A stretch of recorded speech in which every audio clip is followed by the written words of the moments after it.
KKR का squad कागज पर काफी मजबूत दिखता है।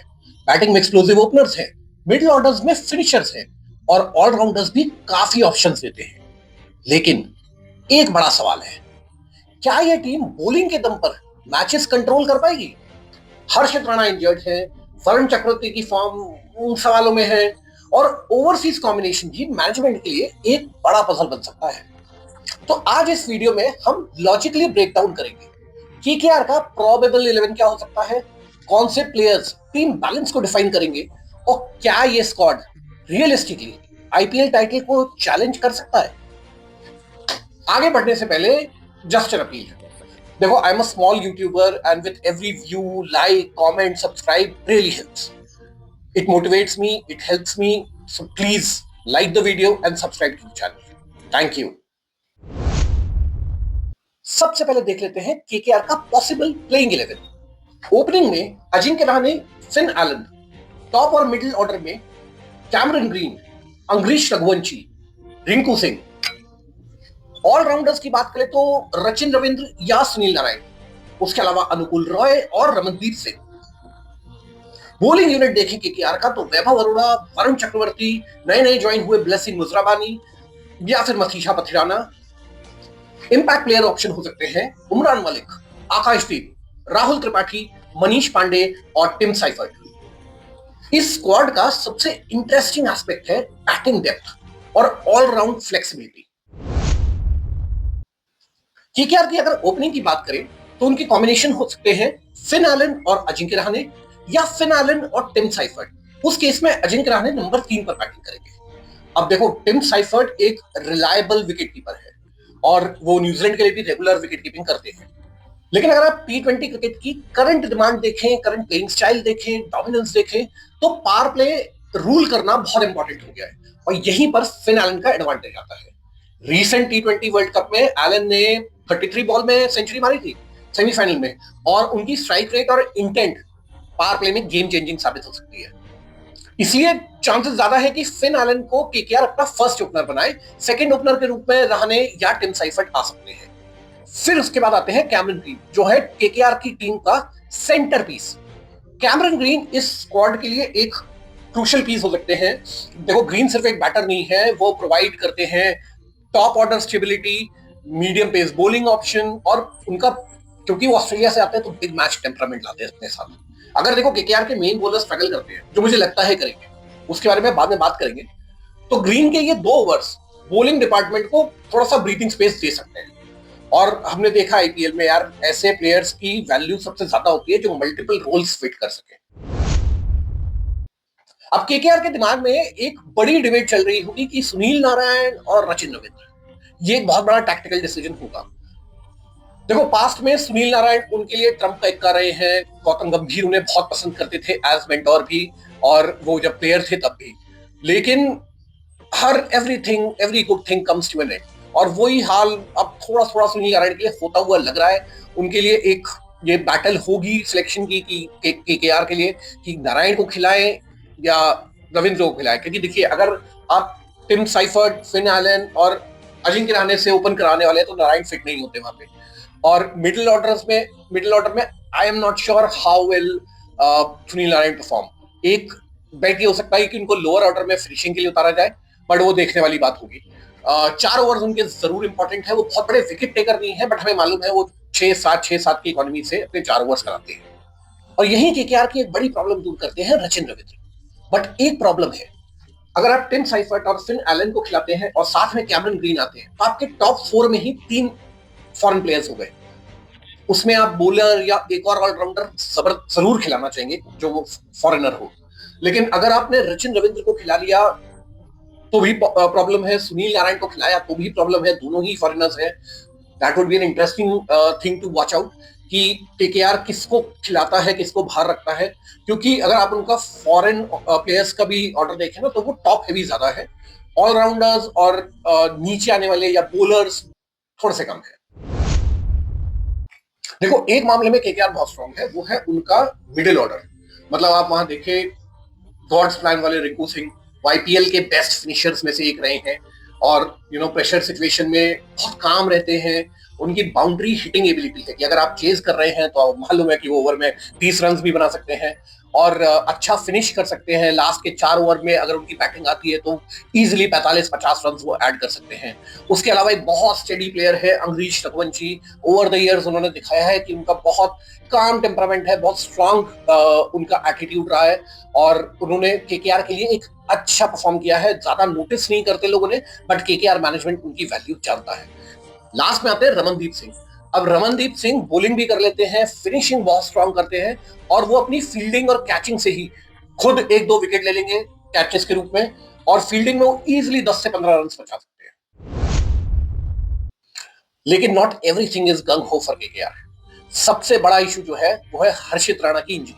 हर्षित राणा देखो नहीं खेल पाए थे वर्ल्ड कप में और अब यही हर्षित के लिए और केकेआर के लिए बहुत बड़ा कंसर्न है क्योंकि राणा भले ही रन देते हो लेकिन उनकी विकेट टेकिंग एबिलिटी कमाल की है, इस पे तो मानना पड़ेगा। थोड़े से इकोनॉमिकल होते होंगे other bowlers, but Rana wicket के लिए जाते हैं। दूसरे उनके पास ऑब्वियसली वैभव अरोड़ा है। वैभव अरोड़ा का हमने देखा है कि 4 ओवर में 30 रन 35 रन 2 विकेट 3 विकेट वो निकाल सकते हैं। वो एक जरूर उनके मैं कहूंगा कि केकेआर के बॉलिंग अटैक में एक धारदार वेपन है।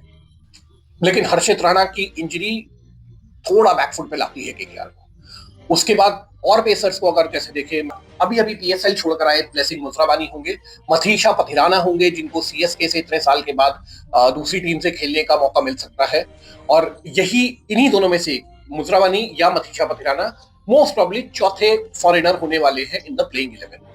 लेकिन पथिराना के साथ उनकी फिटनेस बहुत बड़ा इशू रही है। सीएसके के टाइम भी देखा था, श्रीलंका इंटरनेशनल्स के टाइम भी देखा था, वो इंजरी के बहुत ज्यादा प्रोन रहते हैं। देखो यहीं पे फिर एक इंटरेस्टिंग चीज आती है व्हिच इज इंपैक्ट सब। तो केकेआर अपना जब डिफेंड करने उतरेगी टोटल, उनके पास 2 चॉइसेस रहेंगी। दोनों इंडियन पेसर्स हैं, उमरान मलिक है, आकाशदीप है। अब देखना होगा कि as per the ground, as per the opposition, as per the matchups किसको मौका मिलता है, क्योंकि मुझे लगता है कि दोनों में से एक को मौका मिलेगा। वैभव अरोड़ा मोस्ट प्रॉब्ली प्लेइंग 11 में स्टार्ट करेंगे और वो अपने 4 ओवर बहुत अच्छे से विकेट हमने देखा 30-35 रन देते हैं, 1-2 विकेट ले लेते हैं। तो वो अपने हो सकता है 4 ओवर स्टार्टिंग में करा दें मुजराबानी के साथ या मथीशा पथिराना के साथ और इम्पैक्ट सब के रूप में आपके पास उमरान मलिक या आकाशदीप की चॉइस रहेगी। लेकिन देखो हर्षित राणा की इंजरी के बाद जो सबसे बड़ा कंसर्न है केकेआर की बॉलिंग के लिए वो है वरुण चक्रवर्ती का फॉर्म। पिछले 14 इंटरनेशनल T20 में उन्होंने विकेट्स लिए हैं, रिकॉर्ड बना है, उन्होंने अपना ही रिकॉर्ड तोड़ा है, बट वो बहुत रन दे रहे हैं, वो बहुत डिफेंसिव बॉलिंग कर रहे हैं और ये एक बहुत बड़ा कंसर्न होगा केकेआर के लिए आईपीएल स्टार्ट होने से पहले। हमने वेस्ट इंडीज के अगेंस्ट वर्चुअल क्वार्टर फाइनल में भी देखा था, वहां टारगेट हो रहे थे वरुण चक्रवर्ती, बैट्समैन उन्हें रख रख के मार रहे थे और अगर वो शॉट कराते हैं, वो वाइड कराते हैं तो वो इफेक्टिव नहीं रहने वाले। उस केस में वो रन भी देंगे, हो सकता है कि एक आध टो एंड से लग के खड़ी हो जाए, विकेट मिल जाए, बट लार्जली वो एक्सपेंसिव रहने वाले। उन्हें अपनी स्ट्रेंथ पे बॉलिंग करानी होगी, वही जो मैं अभी तक बोलता आया हूँ कि भाई 5वें स्टंप से शुरू करो, अंदर लेके आओ, गुड लेंथ पे रखो, that's it, that is your go to zone. Varun का फॉर्म थोड़ा बहुत इधर उधर हुआ तो भैया समझ लेना कि केकेआर का जो आर है ना वो राम राम हो जाएगा। दूसरे जाहिर सी बात है, दूसरे स्पिन ऑप्शन रहेंगे या तो सुनील नारायण या रचिन रविंद्र, उन दोनों में से जो भी खेलेगा। नारायण रहते हैं, उनकी हमें एक्यूरेसी पता है, 4 ओवर में 25-30 रन देने वाले हैं, 1 या 2 विकेट भी ले जाएंगे साथ में। उसके अलावा उनके पास प्रशांत सोलंकी रहेंगे जो नए नए ज्वाइन किया है और अनुकूल Roy again very underrated, very good fielder also, और वो स्टार्टिंग 11 में रहते हैं नहीं, वो थोड़ा देखना होगा, नीचे वो यूजफुल बैटिंग कर सकते हैं और बहुत ही स्पिरिटेड क्रिकेटर लगते हैं मुझे। अब एक फैक्टर जो मैं बोलूंगा कि केकेआर के फेवर में भी जाता है, अगेंस्ट में भी जाता है, वो है उनका खुद का होम ग्राउंड।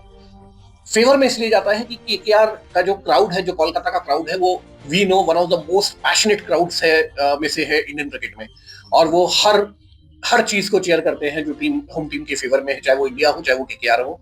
और वहां पे जी जो नॉइज है बहुत डिफीनिंग हो सकता है समटाइम्स, बट जो मैदान के डायमेंशंस है, गिवन केकेआर की बॉलिंग थोड़ी सी वीक है इस बार, वो प्रॉब्लम रहेगा। क्योंकि देखो केकेआर, अगर मैं ईडन गार्डन की बात करूं तो हाई स्कोरिंग वेन्यू है, बहुत छोटा ग्राउंड है, बॉलर्स के पास मार्जिन फॉर एरर बहुत कम है, वहां पे टॉप एज भी जो है मिस हिट्स भी वो 6 पे चले जाते हैं। तो इसलिए फोकस बहुत करना होगा केकेआर को कि उनके पास, क्योंकि इस बार आंद्रे रसल नहीं है, तो वो कैसे फिनिश करते हैं, तगड़ा फिनिश करना होगा बैटिंग में, ताकि बॉलिंग में वो 15-20 रन कवर कर सके, वो मार्जिन रख सके। देखो आईपीएल में हमने देखा है कि जो यंग इंडियन प्लेयर्स होते हैं अनकैप्ड, वो गेम चेंजर्स होते हैं। तो केकेआर के स्क्वाड में भी कुछ यंग इंडियन प्लेयर्स हैं जो मुझे लगता है इस सीजन के सरप्राइज परफॉर्मेंस बन सकते हैं। सबसे पहला नाम नो ब्रेनर अंग्रीश रघुवंशी, वो पहले भी अच्छा करते आए हैं, होपफुली वो इस साल भी अच्छा करेंगे।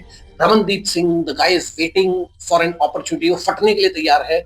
उनके ग्लिम्पसेस में वो बहुत ब्रिलियंट दिखते हैं, फील्डिंग बहुत जबरदस्त है उनकी, नो डाउट।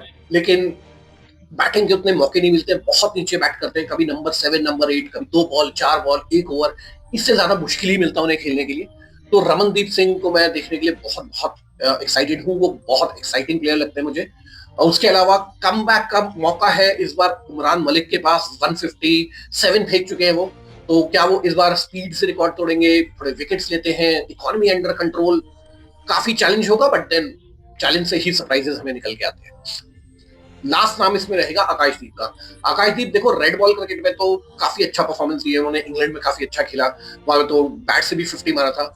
आईपीएल में वो मौका तो नहीं मिलेगा, बट हाँ जितने मैचेस मिलते हैं आकाशदीप को उनकी जो स्ट्रेंथ है वो पकड़ के करानी पड़ेगी कि आप गुड लेंथ पे बॉल डालिए, हल्का सा ऑफ स्टंप के बाहर रखिए and let the ball do it's magic, क्योंकि वो दोनों साइड बॉल को स्विंग करा सकते हैं।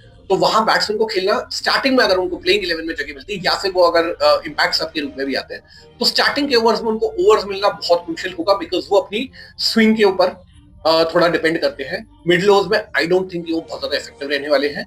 और अगर एक और बात करें डेथ ओवर्स की, तो मेरे ख्याल से वहां मथीशा पथिराना की बहुत बड़ी भूमिका बनेगी, लेकिन वो खेलेंगे या मुजरबानी खेलेंगे वो एक देखना होगा।